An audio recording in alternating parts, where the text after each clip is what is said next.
আরে এটা আবার কি পাতা? ও আচ্ছা, পুঁই শাক পাতা। তো চলো আজকে তোমাদের পুঁই শাক পাতার বড়া কি করে বানাতে হয় সেটাই শেখাবো। পাতাগুলো কিন্তু বেশ সুন্দর দেখতে। জানি তোমাদের কিছু মানুষের দেখে লোভ লাগছে, কিন্তু কিছু করার নেই, তোমাদেরকে তো আর দিতে পারবো না। তো পাতাটা আমি সুন্দর করে বেছে ধুয়ে এইরকম কুচি কুচি করে কেটে নিলাম। এইরকমই কিন্তু কুচি কুচি করে কাটতে হবে। তো যাই হোক, কাটার পরে আমি সুন্দর করে নুন দিয়ে দিলাম, তারপরে দিয়ে দিলাম একটুখানি হলুদ, তারপরে দিয়ে দিয়েছি দুটো পেঁয়াজ কুচি, আর তার সাথে কিন্তু বেশি করে লঙ্কা কুচি। তোমরা যদি মনে করো লঙ্কা কম খাবে তাহলে অল্প দিও। আমি একটু লঙ্কার পরিমাণটা বেশিই দিয়েছি। শুনেছি পুঁই শাক পাতার বড়াতে লঙ্কা একটু বেশি দিলে নাকি টেস্ট ভালো হয়। তারপর এটাকে আমি ভালো করে মেখে কিছু সময় রেখে দিয়েছিলাম। কিছু সময় রাখার পরে এর ভেতরে একটা ডিম ফাটিয়ে দিলাম, তারপরে কিন্তু দিয়ে দিলাম চালের গুঁড়ি।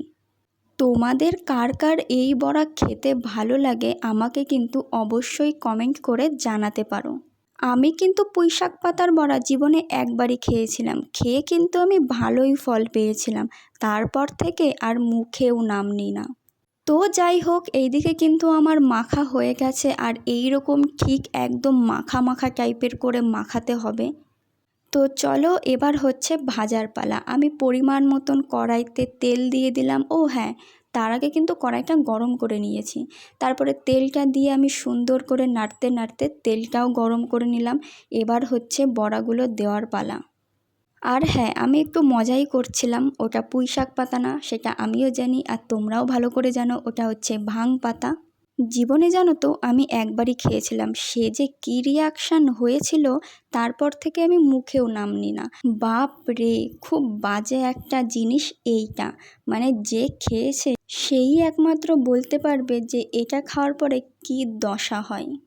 তো আমি যেহেতু একবার খেয়েছি, আমি কিন্তু জানি যে এটা খাওয়ার পরে কেমন মজা হয়।